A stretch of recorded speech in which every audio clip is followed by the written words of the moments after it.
और बड़ी खबर इस वक्त दिल्ली से आ रही है, जहां जामा मस्जिद में प्रदर्शन किया जा रहा है। जुम्मे की नमाज के बाद ये प्रदर्शन इस वक्त जामा मंदिर से जामा मस्जिद, जहां पर ये लगातार प्रदर्शन की तस्वीरें देखिए। जुम्मे की नमाज के बाद ये प्रदर्शन किया जाता हुआ नुपुर शर्मा की गिरफ्तारी की मांग की जा रही है। नवील जिंदल की गिरफ्तारी की मांग भी हो रही है।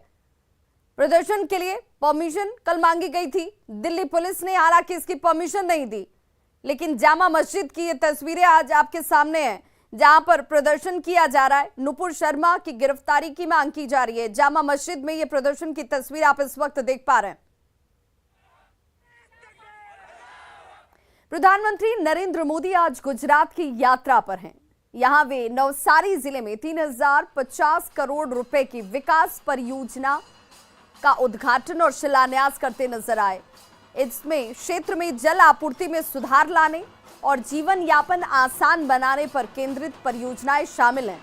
इस दौरान खुड़वेल में आदिवासी समाज के लोगों ने प्रधानमंत्री नरेंद्र मोदी का जोरदार और भव्य स्वागत किया। पीएम ने कहा कि गुजरात गौरव अभियान का हिस्सा बनना मेरे लिए गर्व का पल है।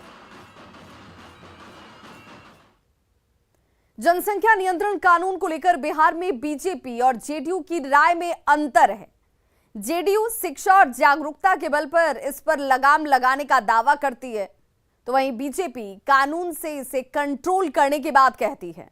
बिहार बीजेपी के अध्यक्ष डॉक्टर संजय जायसवाल ने इस मुद्दे पर news 18 Bihar Jharkhand input editor Brajmohan Singh से विस्तार से बातचीत की। नमस्कार, न्यूज 18 बिहार झारखंड में आप सबका बहुत बहुत स्वागत है। इस वक्त बिहार में सबसे बड़ी जो चर्चा हो रही है कि आबादी की जो बढ़ती हुई रफ्तार है उस पे किस तरह से लगाम लगे, उस पे किस तरह से रोक हो। हमारे साथ बातचीत करने के लिए इस वक्त जुड़ रहे हैं बिहार में भारतीय जनता पार्टी के अध्यक्ष डॉक्टर संजय जायसवाल जी। आपका बहुत बहुत स्वागत है जायसवाल साहब। बहुत बहुत धन्यवाद।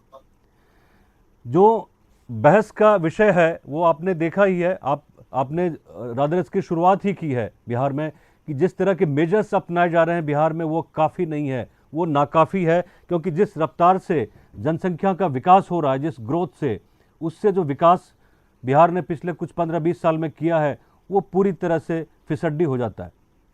देखिए, 2001 में हम लोग अलग हुए थे झारखंड से, और हम 30% भूमि गंवा के झारखंड की, और जो आबादी झारखंड से अलग हुई थी, एक झारखंड से भी ज्यादा बड़ा झारखंड हम बिहार में बना चुके हैं।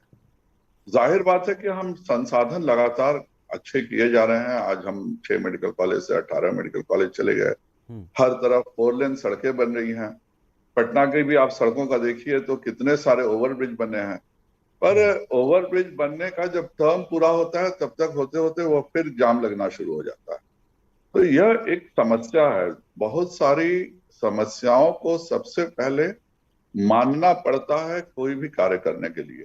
बिहार में पॉपुलेशन, बढ़ती हुई जनसंख्या अपने आप में एक चिंता का विषय है, और सरकार को उसके केंद्रित भी नीतियां बनानी चाहिए। मैं किसी भी तरह के कानून का विरोधी हूं, लेकिन प्रोत्साहन की नीतियां जरूर होनी चाहिए। बिहार एक ऐसा राज्य है कि जहां हम केवल यह नहीं सोचते हैं कि हम 1 या 2 बच्चे जन्म ले रहे हैं। मैं जमीन से शुरू से जुड़ा हुआ हूं, और एक चिकित्सक के नाते हमेशा लोगों से मेरी बातचीत होती है। बिहार में ज्यादा बच्चों को गरीब जनता जो है वो एसेट समझती है। वो सोचती है कि अगर हमारे 4 बच्चे होंगे तो हमारे कमाने वाले 4 हाथ बढ़ेंगे। उनको लगता है कि अगर बीमारी में किसी बच्चे को कुछ हो गया तो उसके बाद भी मेरे पास तो 2 बच्चे रहेंगे ना, अगर किसी को कुछ हो गया तो सबसे पहले अगर कोई परिवार 1 बच्चे या 2 बच्चे पे रहता है तो उसे एक सामाजिक सुरक्षा का नेट देना आवश्यक है कि अगर आपके पास 1-2 बच्चे हैं तो उन बच्चों की पूरे भविष्य की चिंता सरकार करेगी, उनके और आपके स्वास्थ्य की चिंता सरकार करेगी। हम इस तरह की पॉजिटिव योजनाओं के साथ हम आगे बढ़ सकते हैं। सबसे बड़ी बात डॉक्टर साहब, सबसे बड़ी बात यह है कि हम पहले ये मान तो लें, जो सारे पार्टी हैं, सारे पॉलिटिकल पार्टी है, पहले वो मान लें कि एक समस्या है बिहार में। तो सबसे बड़ी समस्या है कि लोग मानने के लिए तैयार नहीं है। की आबादी भी कोई समस्या है? मुझे लगता है कि सभी पॉलिटिकल पार्टियां इस बात को मानती हैं। नजरिया अपना अपना हो सकता है, हर व्यक्ति का, किसी का नजरिया है कि कानून बनना चाहिए, मैं उसका सख्त विरोधी हूं। लेकिन केवल शिक्षा से अगर हम सोचेंगे कि यह इम्प्रूव हो जाएगा तो ऐसा नहीं हो सकता। बिहार के बाद सबसे ज्यादा जो यहाँ पे आबादी जनसंख्या तेजी से बढ़ रही है वह दूसरा राज्य मेघालय है। मेघालय में आप देखिए तो शिक्षा की कोई कमी नहीं है, 100% शिक्षित लोग हैं। तो केवल यह सोच लेना, पर मेघालय के पास चूंकि लैंड ज्यादा है, जनसंख्या उस हिसाब से नहीं है, इसलिए वहां तेजी से बढ़ती जनसंख्या, उतना वह प्रॉब्लम वहां नहीं है।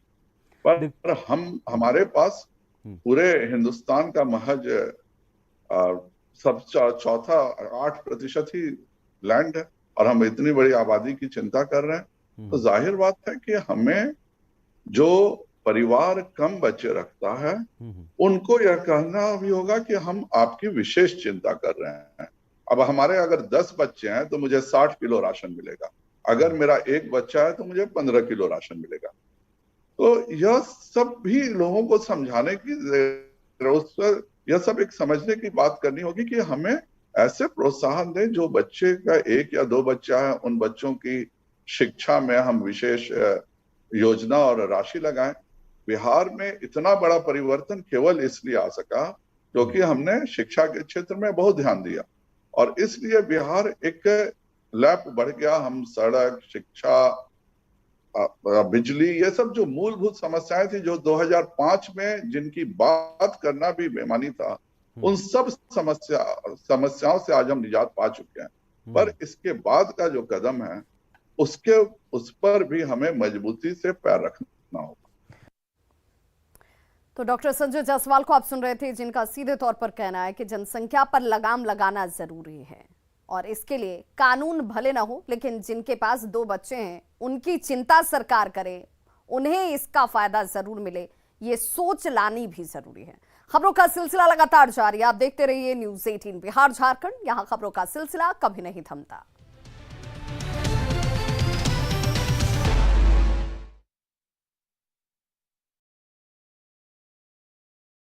और सिस्टम खत्म करने के लिए इन्होंने